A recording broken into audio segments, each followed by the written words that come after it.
$50 instantly when you play $5. When you use the promo code LightYears, presented by Prize Picks, welcome to LightYears. 5-0 in the preseason? I don't know. I kind of feel corny even mentioning a preseason record, but you know what? You keep moving, they keep looking good in preseason. I can't deny it. I can be a skeptic, I can be a pessimist all I want, but keep stacking up the results. So in 111, 97 against the Lakers tonight. Tommy, where's your head at?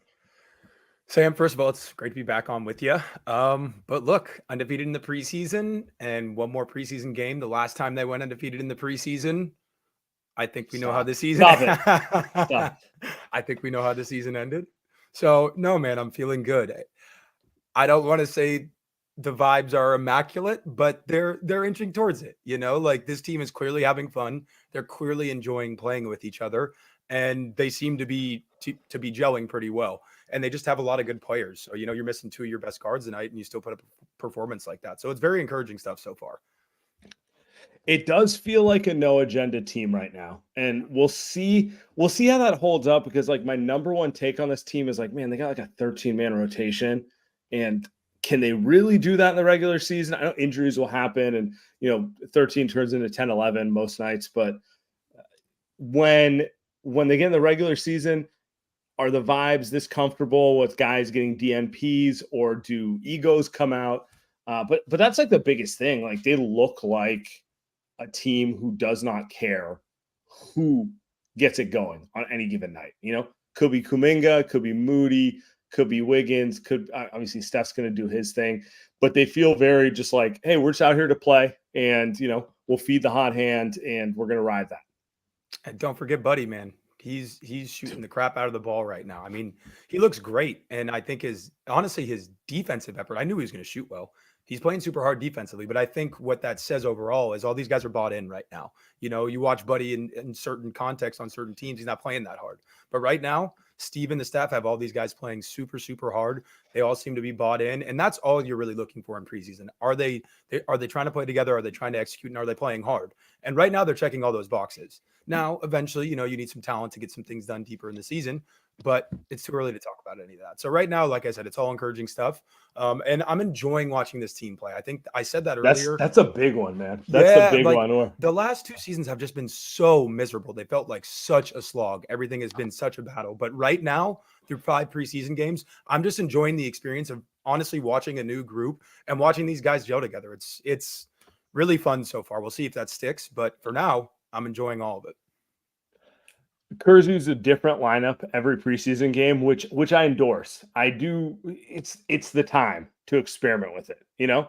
And tonight was one, a little bit, but you know, tonight was one where I'm like, I don't know about this one. You know, he goes with the big lineup, goes with the.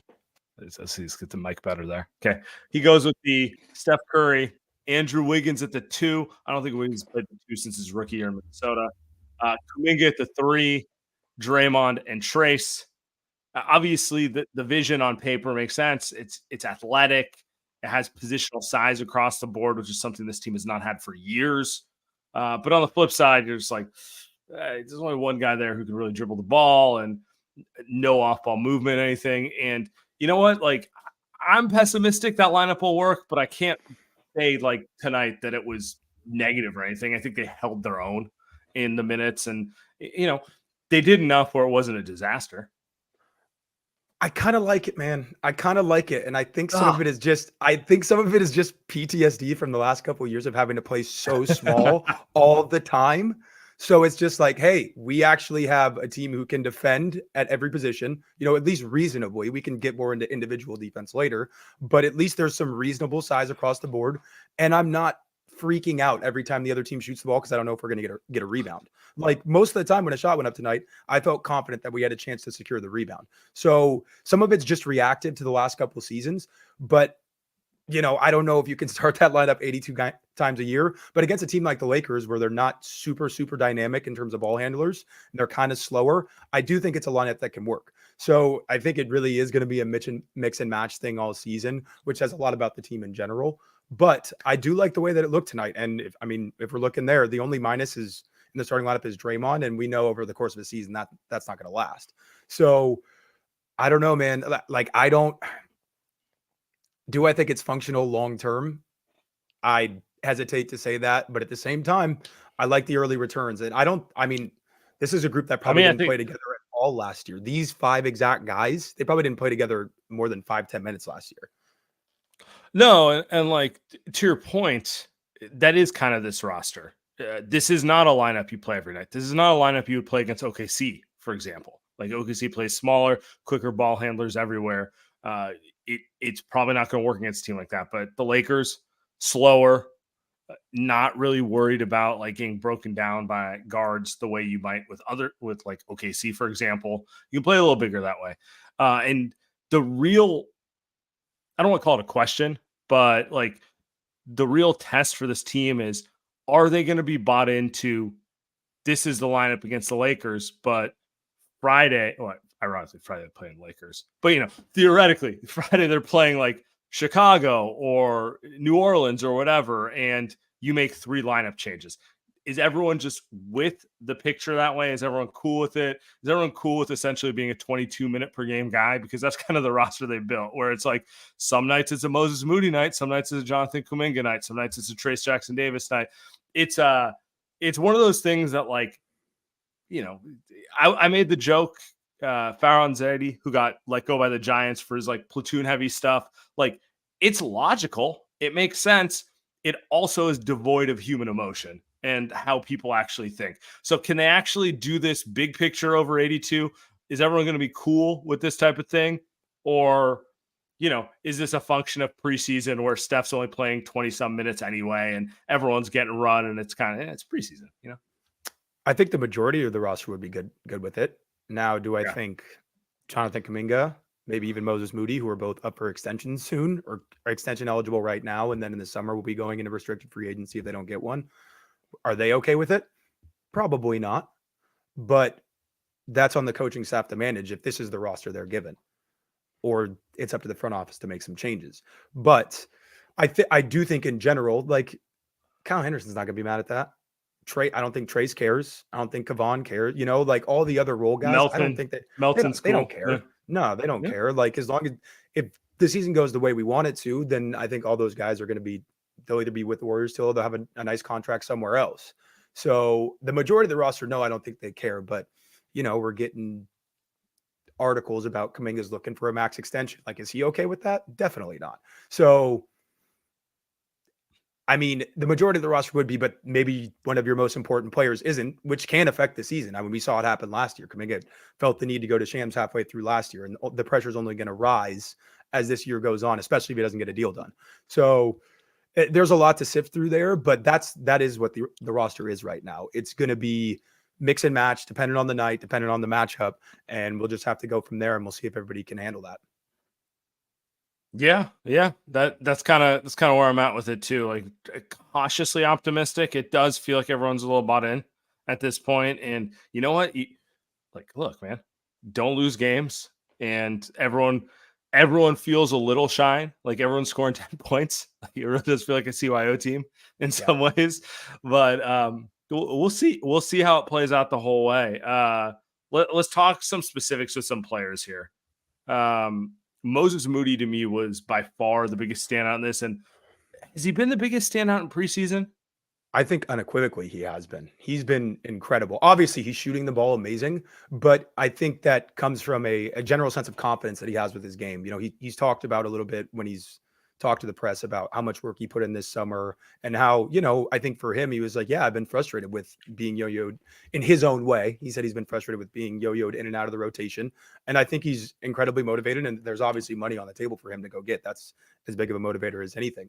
But he's been, nothing short of outstanding all preseason. He's kind of played himself from a guy where you're thinking, oh, okay, kind of season starts to get going. If you want to make some trades, he maybe a guy you just throw in as a contract to, I actually don't know if we can trade this guy because of how well he's playing. Right. It's just preseason, obviously. But if this carries over even a little bit and he continues to get kind of the steady amount of minutes and he's shooting the ball this well, he's defending, he's creating a little bit. He always rebounds, 5 more rebounds tonight, and he doesn't turn the ball over. So like those guys are always valuable. It's an archetype where if you can make shots, you don't turn the ball over, you rebound, you defend, you can find minutes anywhere. And it seems like he's going to kind of force his way into that conversation. And whose minutes is he taking? Who knows? That's the question with the entire roster. But he's been, I mean, absolutely outstanding. Can't say enough about his play so far in the preseason. Yeah, and I'm going to take a different direction. Buddy Hield and Lindy Waters, who both, by the way, did not shoot the ball well tonight, but operate like pure shooters enough so that they even had a positive impact when they didn't hit shots tonight. I don't think I give enough credit to Steve Kerr over the years for just how much this offense leverages guys who know how to move off ball. And both those guys do. Neither of them are prime Klay Thompson. Very few people ever are, you know. It's like Ray Allen, Reggie Miller, and that's it, right? But they are damn good at it. And if there's an offense and a situation where those guys are going to give you more, a little like 5 to 10% more than they would on an average NBA team, it's the Warriors. Like, I was skeptical about them playing 2 bigs and 2.5 to 3 non-shooters. But like the speed at which they go into just like pass the Looney, split cut off the side, and just like, yeah, buddy, shoot it with confidence. Do whatever you want. Lindy, do whatever you want. Like that sort of thing. That's something you don't see on other teams. Those guys don't get that sort of green light to be like primary offensive weapons doing that. But B, like it does work even, and it does make up for the fact that like they play less shooters than most teams, which I'm still a little skeptical about the long-term utility about it, but like it's working. I can't deny that. It's working right now. And what it does do, like obviously everybody would love to get, you know, another star in here, a second scorer. But like you're saying, you can extract a little bit more value out of just pure shooting that other teams don't, because they just don't move the ball. You know, Buddy would be standing in a corner. Lindy would be standing, for the most part, they'd run a floppy action for him every once in a while, or a pin down, whatever. You blend that into your offense. But that is the Warriors system. Those actions are constantly happening within the flow of the game. So Buddy becomes an advantage creator in a way. You know, he becomes a guy who he can draw to, and now he's dropping it off to Draymond or Trayce or TJD. And it creates an advantage for everybody else. And now you're getting open shots. And, you know, on the same tune, you get more value of a guy like Kyle Anderson here, because, you know, he can't really shoot, but he's really smart with the ball. He knows how to screen. He knows how to cut. He knows where to move. And in most other teams, he's just going to stand on the perimeter and you're not going to get much out of him offensively. Here, he can do some of that extra stuff. And this is how, you know, this was a big part of the early dynasty years, was extracting value offensively out of guys like obviously Draymond, but out of Andre Iguodala, out of a Sean Livingston, even out of a David West. You know, you put the ball in their hands a little bit, you let them be decision makers, and that opens up everybody else's game too. So yeah, I mean, it's like you said, you've given Kerr a hard time over the years, but there is a uniqueness to his system that, number one, makes it harder to prepare for if you have the right guys in the system. And number two, it brings a little bit more value out of guys who might not be as valuable in other situations. So yeah, you know, it all looks good right now. I mean, I've already said it 5 times. I'm super encouraged by this team. And I just hope like this isn't all fool's gold right now. I hope Buddy can be this guy in the regular season. I hope Lindy can. I hope Moses can. Because if they are, I think they have a chance to get off to a really good start. And then that quiets down some of the internal noise about guys not being happy about minutes or shots or points and all that other stuff. So it's all positive right now. I mean, I've been saying it all off season, but like it's imperative they get off to a good start for like multiple different reasons. Yes, if they're 7-10 after the first 17, Jonathan Kuminga is going to be looking around being like, what am I like? Just give me the ball. If we're not going to win, at least let me do my thing. Right. And if they're, 15-18, we know the front office is going to be like, well, we don't have it. We might as well do nothing, like that sort of thing. But if they get off to a hot start, if they're 10-5, if they're 20, they win 20 games before they lose 10 games. What's the Phil Jackson thing? You want to win. Yep. You want to win 20 before you lose 10. You want to win 40 before you lose 20. That's like, if they get off to that sort of start, that puts a lot of pressure on the front office to take the season a little more seriously. And we'll see what that means. I'm still skeptical they do anything at any juncture ever at this stage. But, all you can do is like win games that are in front of you and put pressure on other people to make decisions, right? Yep. So absolutely. Are you in any way, like, we haven't really talked about Steph all preseason. He got all the shine over the summer. And, he didn't shoot the ball particularly well tonight. Obviously, he's got the thing with his finger. But are you in any way concerned or anything about him at this stage? Or is this a veteran going, maybe 25%, 30% speed at this stage? He played 20-something minutes and he got off 18 shots. No, I'm not concerned at all. Like, he's getting the shots. Yeah, you're going to go, and like you said, I mean, he's maybe going 50%.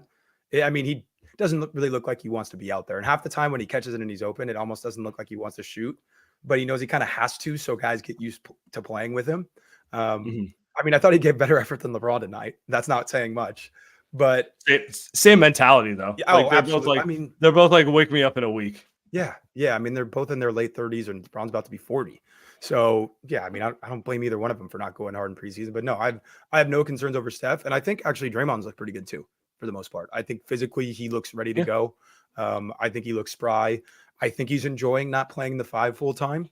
I think that's livening up his energy a little bit. The fact that he's not having to, he didn't have to come out tonight and body Anthony Davis from the first minute of the game. It's like, Trayce, you go ahead and take that.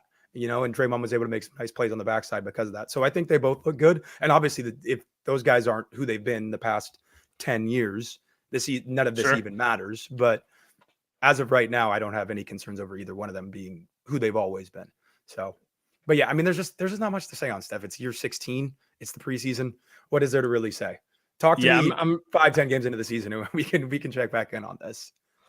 I'm not concerned trolling Steph, like, essentially.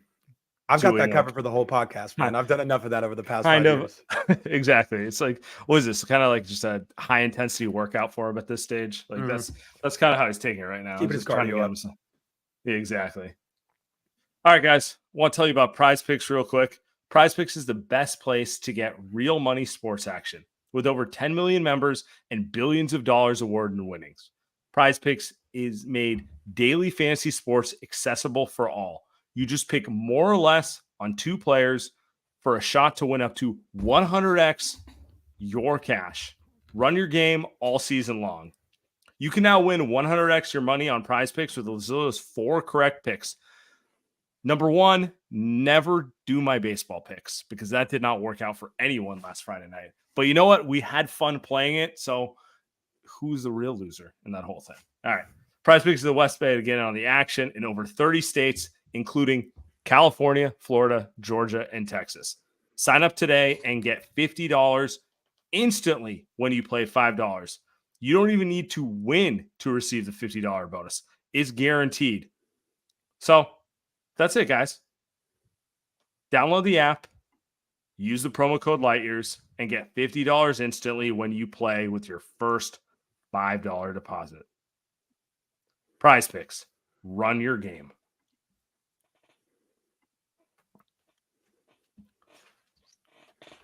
And I'm going to tell you guys about Game Time. So the MLB Championship Series are here, and the competition is heating up. Want the fastest and easiest way to get tickets this MLB postseason? Use Game Time. Game Time is an authorized ticket marketplace of Major League Baseball, which makes getting tickets faster and easier. Prices on Game Time actually go down the closer that it gets the first pitch. With killer last-minute deals, all-in prices, views from your seats, and their lowest price guarantee, Game Time takes the guesswork out of buying MLB tickets. So I live down in Southern California, and if the NLCS gets back to LA, I'm looking to go to Dodgers Game 6. Considering how the series is going to play out, Game Time's last-minute deals feature will probably come in handy, considering I can get up to 60% off for last-minute buys on tickets. And if I can find a ticket that's lower or matches, Game Time will credit up to 110% of the difference. So you can take the guesswork out of buying MLB tickets with Game Time this postseason. Download the Game Time app, create an account, and use code LIGHTYEARS for $20 off your first purchase. Terms apply. Again, create an account and redeem the code LIGHTYEARS. That's LIGHTYEARS for $20 off. Download Game Time today. Last minute tickets, lowest price, guaranteed. Should I be trying to buy tickets last minute to Chiefs Niners on Sunday? or Sabrina Carpenter coming to the Bay Area. I mean, it's a tough call. Look, it's a tough call. I'm going to be partial to Chiefs Niners. You know, I think if you use flash deals, you're going to get, I don't know. I can do better than this. I can do better than this. This is Tuesday night, $200, a pretty good price to get in, but I'm pretty sure I can do better than this. Yeah, but absolutely. Yeah, man. I'm ready to get disappointed on Sunday. Anyway, getting back to the Warriors, who are not disappointing me. They're making me quite happy right now because they're doing everything correctly. We did have a article, what should we call it? A media leak, a nugget in the press pregame. A beat reporter actually doing their job. I was excited, if I know what you're talking about here. All right. So some coaches on the Golden State Warriors staff are unsure if Jonathan Kuminga is fit as a starting small forward on the team. If Green starts at power forward, the only spot Kuminga would be able to play is small forward. However, there's uncertainty from some coaches if the fourth year can be comfortable at the 3 with this group. I think it's the inevitable question with him. He's a very talented player. He's kind of a tweener. He's kind of a tweener on this team. The floor is yours. I'll let you go first because I have a lot of thoughts on this, but I want to hear your thoughts on this. And you know what? With this coming out, he just had another good game playing predominantly small forward today. So my concern is honestly less on offense. I think he's probably better as a 4 still on offense in the right context with a kind of a shooting big in there. Like, Draymond's technically your 4, but there's a shooting big so you can space the floor correctly. I think he's probably still better like that, but I do think he's showing us he can play a little bit of the 3. He's shooting the ball a little bit better. He had some nice face-ups on Anthony Davis tonight and went right at him and finished over him. AD could not time him up for whatever reason. We got him a couple different times. My concern is his defense. He is an absolute sieve on that end. It is horrendous. He can't guard the ball right now, and he's shown that he can guard the ball in certain situations. He's D'd up Luka. He's D'd up Tatum. He's done a good job on those guys. But anytime they're in rotation, he's usually going to make the incorrect rotation. He's going to be late helping on the backside. If he closes out late on somebody, forget it. He's jumping. He let Austin Reeves multiple times just go by him because Reeves would give a little head fake, and now Reeves is into the paint, and it's breaking down your entire defense. And so if he could just guard the ball, I could be very confident in him playing the 3, but he can't do that right now. He's not showing that he can do it, especially if a team is willing to move the ball at all. He gets so lost that it breaks down your entire defense. It's not the offense to me. The offense actually isn't that concerning because he is talented on that end. He kind of always seems to find points. It doesn't always look the best, but the defense is it's untenable right now if he wants to be a starting NBA player. It's funny to me because I feel the complete opposite as you. Really? I think, okay, so his defense is a work in progress. I'm not going to come out here and be like, oh yeah, he's right up there with Jaden McDaniels and Mikal Bridges and OG Anunoby and these best wing stoppers. More tools than consistency at this point. I think he's so much better at the 3 guarding point of attack on ball than he is on the 4 where he's got to be the low man making rotation decisions on that point. Agreed. I think he's defensively, he's nowhere near as good as Wiggins at this stage of his career, but he can get there where he can check a guy. He's got the physical tools too. He's just got to lock in a little more. Don't reach, don't put your hands on the ball. Some of that stuff, I think that's far more tenable than asking him to be Draymond Green, than asking him to be the guy who's quarterbacking where everyone is from the back line. The issue is offensively, he needs to operate in the paint because there's very few players in the NBA who can stay in front of him one-on-one when he's got the ball in the mid post and he can do that. And the Warriors just simply have not created a roster that allows him to do that. So my suspicion with this leak is it's members of the coaching staff who are offensively, he needs to play the 4-5. He needs to get the ball in the same spots on the court where Trayce Jackson-Davis gets the ball. He's better with the ball than Trayce, but he needs to get the ball there where it's me versus man. I'm going to take him one-on-one and I'm going to do my thing. And he can't do that from the 3. And they're skeptical of his handle and if the shooting is real. Whereas on the defensive end, he's still a work in progress, but like I just think it's easier to work through that if you have a construct which lets him own the areas of the court he's best at offensively. Specifically, I want to throw this out there. No one on the Warriors can do what he does offensively. Steph is the best offensive player on the team. I might go as far as to say he's the second best offensive player. He's the only other player on the roster who can potentially create an advantage, can potentially, if they get a one-on-one, can force help in certain ways. It's, again, not comparing him to Steph, not saying it's perfect, but like none of their other wings are doing that. And none of their other shooters, other than, I guess, Buddy Hield, like create advantages either. So he does have one specific skill set, which is unique, which is he can get downhill in a way that very few players in the league can. And if you put the right team around him, you can leverage that to create something. Ideally, yes, he's the 4 on offense. Ideally. I mean, that's what you'd be going for.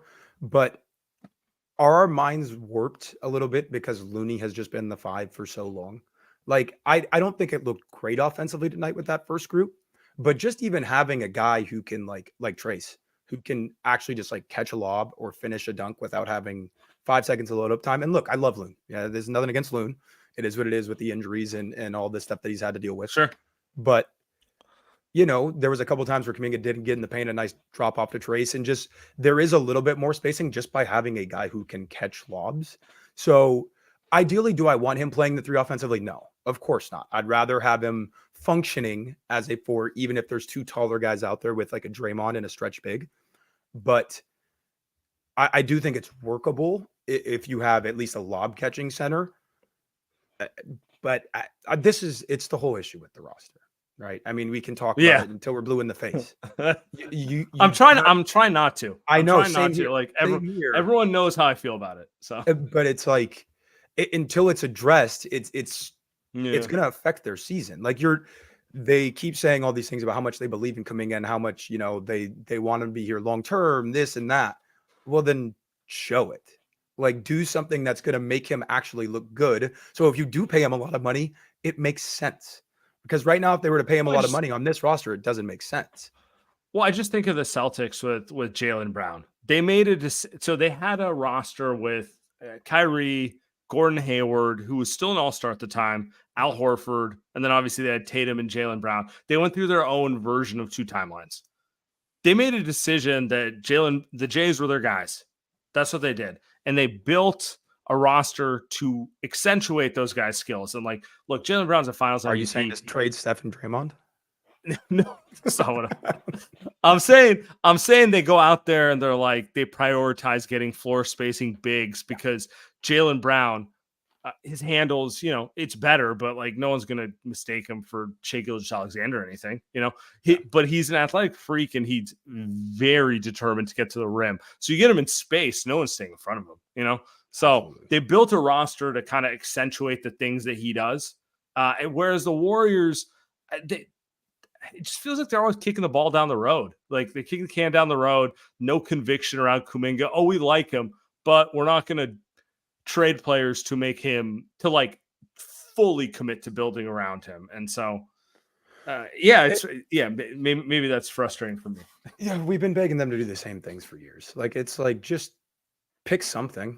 You know, if you're this invested in Kuminga, then be invested in him and try to make him go all in on him. Maybe, but like the fact that you won't makes me wonder if you really believe the things you say. Right. If you're just waiting for like the trade that you love to pop up instead of the trade that you like. Like, yeah, maybe you won't do him for Laurie. They're waiting for like Giannis to come around. Good luck. Everybody's waiting for Giannis to come around. If you're waiting for Giannis to come around, somebody else is beating you out. Just waiting for KD to walk into cap space. Right? Yeah, exactly. Exactly. So, I mean, yeah, go ahead.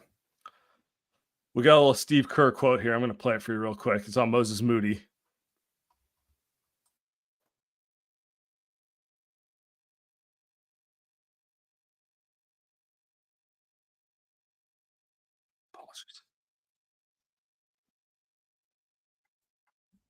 Give me 1 second here. I don't know what I did.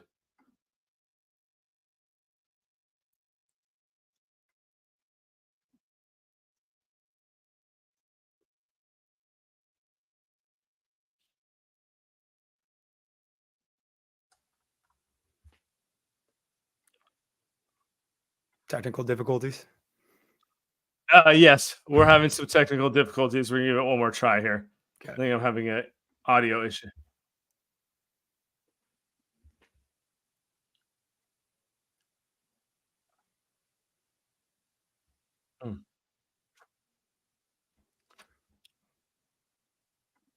All right, give us one more try. Appreciate everyone, their patience. I apologize.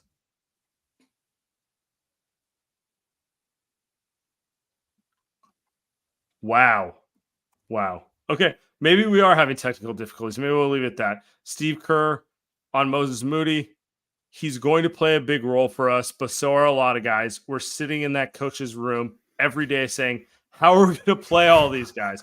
So kind of what we knew. Apologies, everyone, on the audio. That happens. But yeah, man, I've sometimes I feel like Steve's passive aggressive with this stuff. Like part of it is I like all these guys, but I would love it if you traded 3 of them for a great player. So I had a 10-man rotation instead of a 13-man rotation of Steph and like, dude, they just play bullpen games. You're a baseball guy just as much as me. That's like literally what they are at this point. It's just a bullpen game. And like, it's an effective strategy to a degree, but also you're missing the core pieces. There's a reason that teams who win World Series aren't throwing bullpen games all series long, right? Eventually, you need Justin Verlander, Madison Bumgarner, whoever to go out and throw 7, 8 scoreless innings to win you the biggest games. You know, like eventually it gets to that point. And I think Steve has been hinting at this all preseason, starting with when Hawaii. And we talked about it back when they were, you know, like saying, like, we're not really sure where we can play Jonathan. It's kind of complicated. We don't want Draymond to play the 5 that much, yada, yada, yada. And now he's kind of just flat out saying it. Hey, we have too many guys. I was texting some people earlier and I was like, I like all 12 guys that are in the rotation. Like there was no Melton or Pajemski tonight.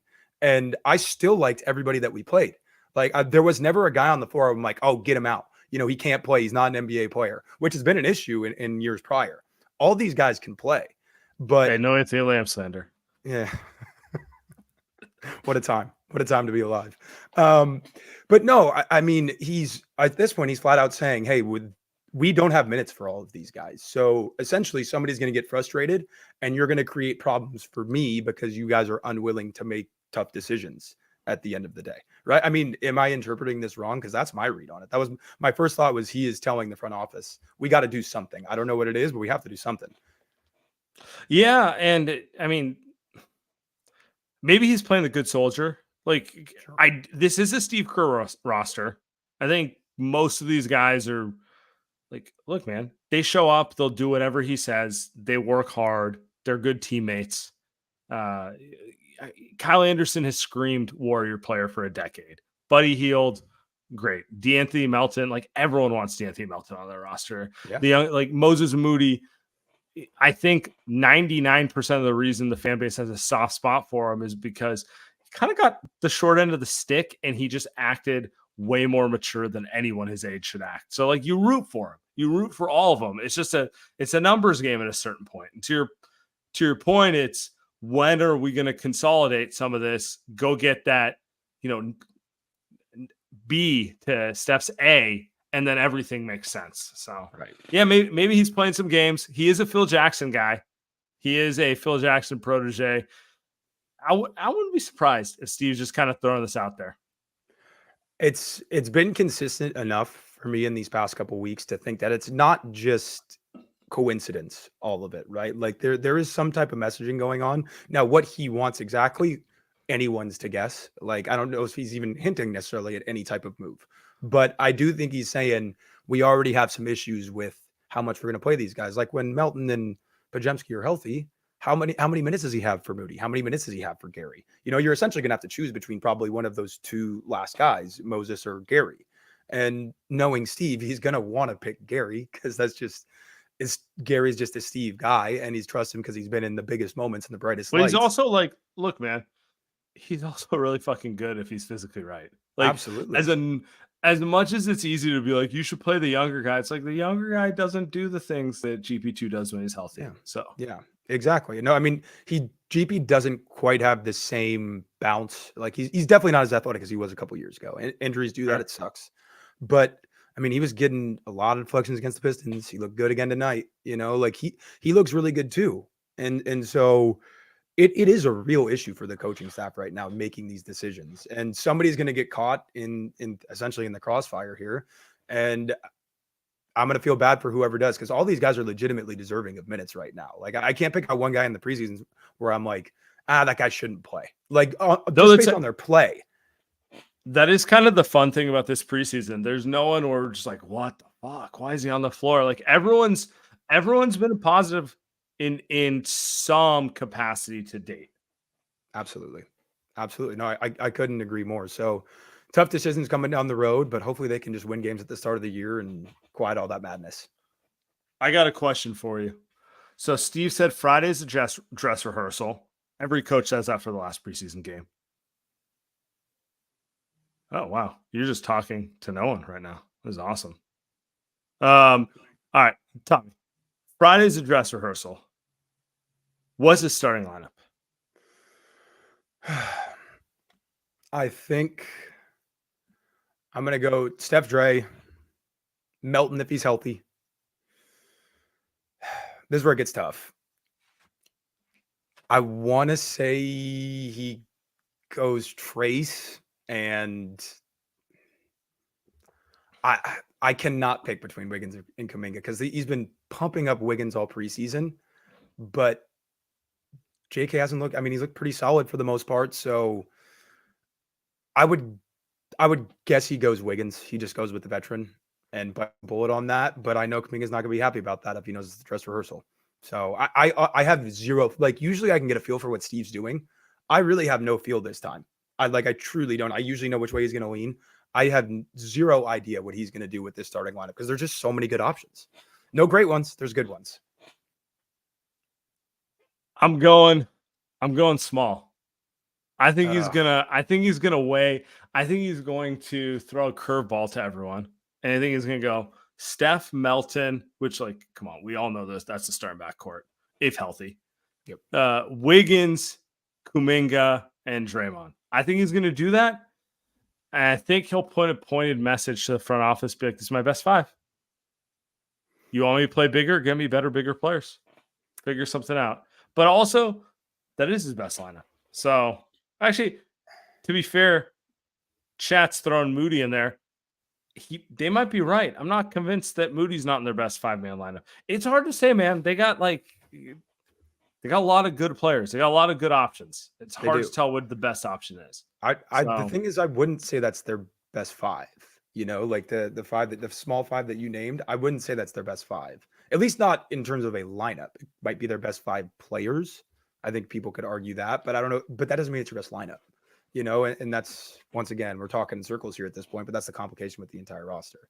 So, I mean, look, if they play I feel pretty confident it's their best lineup, but I also don't think it's a lineup you could spam all game, if that makes sense. Oh, you can't. If we start that lineup against the Lakers on Friday, there's a chance they give up 40 points in the first quarter, just based on size. The Lakers are massive,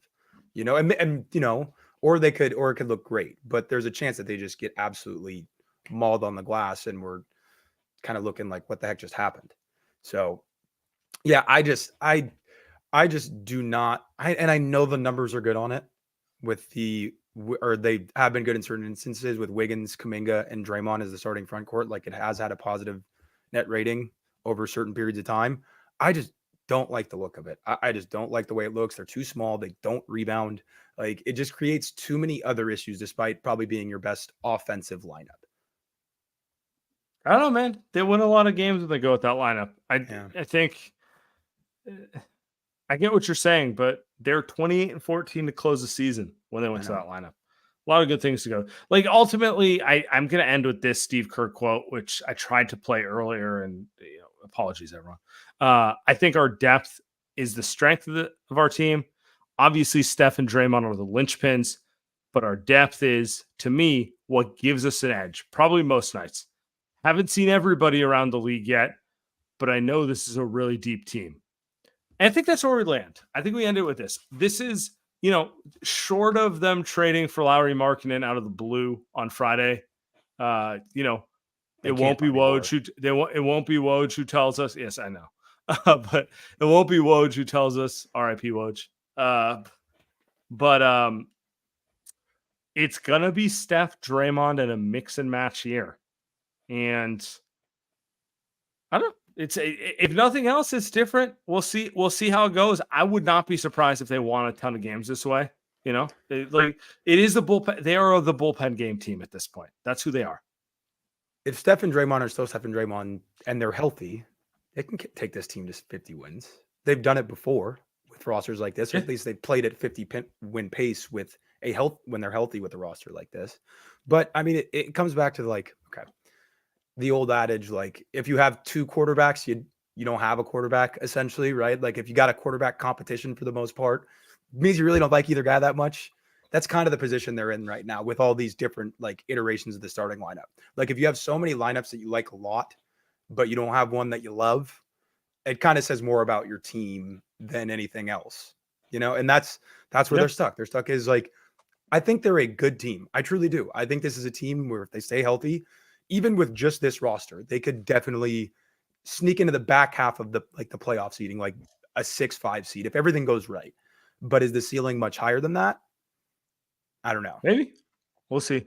Chat's saying if they play Moses Moody 35 minutes a game, winning 80 games. That's what I'm getting. Hey man, let's do it. I'm all for it. That's what I'm getting right now. And I want to end with that. Moses Moody, you are a saint. MVP of the preseason. MVP of the preseason. Tommy, appreciate you. We got a big episode coming out this weekend, by the way. I want to tease it a little bit before everyone gets out of here. Big season preview. Be a good time. All right. Everyone, appreciate you. Have a great evening. Thanks, everybody.